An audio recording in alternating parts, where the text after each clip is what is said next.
Estamos de volta com o nosso programa Mais Saúde, iniciando o segundo bloco e hoje conversando sobre dieta e a nossa entrevistada é a nutricionista Luciane Pérez. No bloco anterior, eu iniciei perguntando para a Luciane sobre a questão do glúten. A gente vê muito isso. A gente sabe que glúten, né, é uma proteína formada de alguns aminoácidos, dos quais algumas pessoas, né, isso é do ponto de vista genético, não têm a capacidade de metabolizar. Isso gera uma inflamação intestinal e dá doença celíaca, diarreia, flatulência, aquela coisa toda. Mas virou moda. A maioria das pessoas hoje está preocupada com o glúten. Tem razão de se preocupar, Luciana? Olha, isso particularmente eu acho uma preocupação excessiva da população. E até pessoas que têm condições de metabolizar esses aminoácidos hoje estão adotando as dietas isentas de glúten. Essas dietas hoje elas têm sido utilizadas muito no sentido de que se você reduz então a quantidade de glúten na dieta, se você reduz a quantidade de glúten na dieta, você então tem um emagrecimento. É verdade isso? Na verdade, o que acontece é que se você reduzir a quantidade de carboidrato que você Onde está o glúten? Onde está o glúten? Aí você vai naturalmente vai, então, de repente, começar a diminuir o peso. Porque o carboidrato, quando ele é metabolizado, ele é convertido a glicose, que são os açúcares. Então, se você come muito carboidrato, você tem muito açúcar, que depois vai ser convertido a gordura. Então, as pessoas têm essa imagem de que se você não come nada que tem glúten, você então tende a emagrecer, né? Então tem sido muito utilizado essa questão da redução ou da isenção do glúten, né?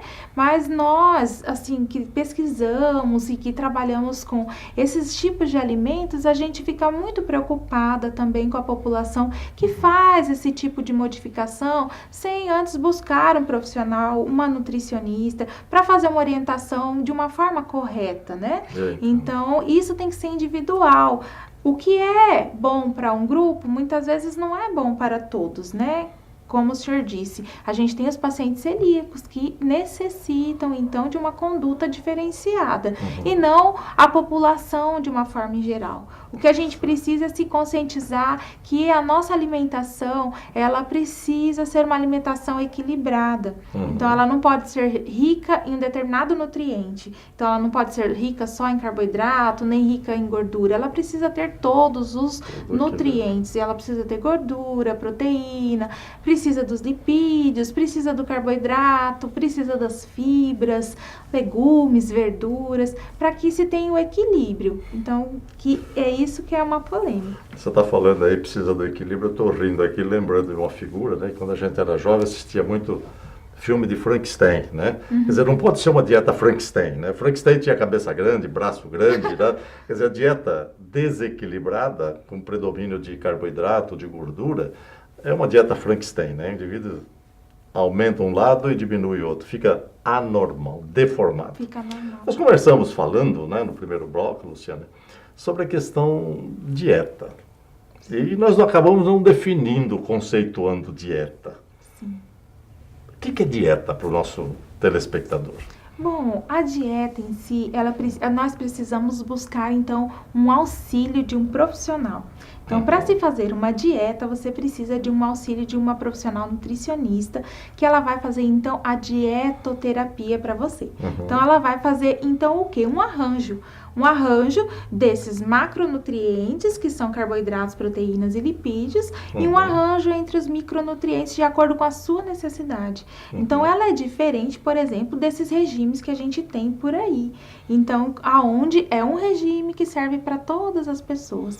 Regime e dieta. É diferente? É diferente. A gente tem, então, essa diferença que hoje a gente tem em si, esses regimes, esses tipos de dietas de internet, esses conceitos que não são adequados, e a gente traz então para a dietoterapia, que é algo que é mais focado para suas necessidades, né? A conduta nutricional, a parte que a nutricionista em si, ela tem que trabalhar de acordo com cada pessoa, com cada metabolismo, necessidade individual, idade, sexo e o que cada um vai precisar, no caso. O regime, no caso, seria mais restritivo e é igual aquilo que os americanos falam, né? One fits all, quer dizer, cabe para todos. É isso. E, na verdade, não é assim que a coisa funciona, de forma alguma. Luciane, essa dieta, né? A gente tem visto muito, você já esclareceu muito bem ao nosso telespectador a questão da dieta, quer dizer, é uma alimentação específica à pessoa que procura o profissional diante das suas necessidades básicas, né? A pessoa que quer emagrecer, que quer baixar colesterol, que quer melhorar o peso, às vezes é magro, quer engordar, né? Justamente. Porque sempre que a gente fala em dieta, a gente pensa em emagrecer, mas tem gente que procura para engordar, porque realmente é muito magro. E a gente sabe que existe dieta de tudo quanto é tipo, né?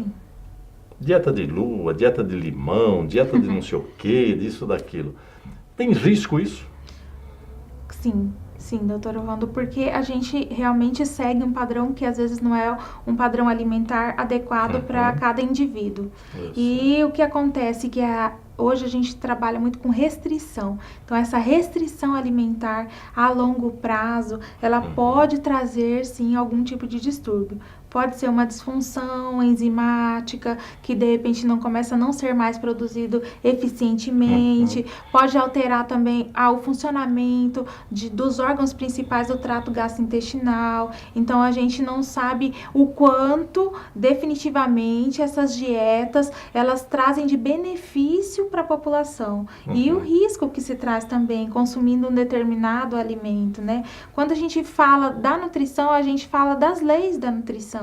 As leis da alimentação. Então, a gente precisa de alimentos que sejam de qualidade, que sejam em quantidade adequada. Eles também, a gente preconiza para que seja adequado para cada pessoa, né?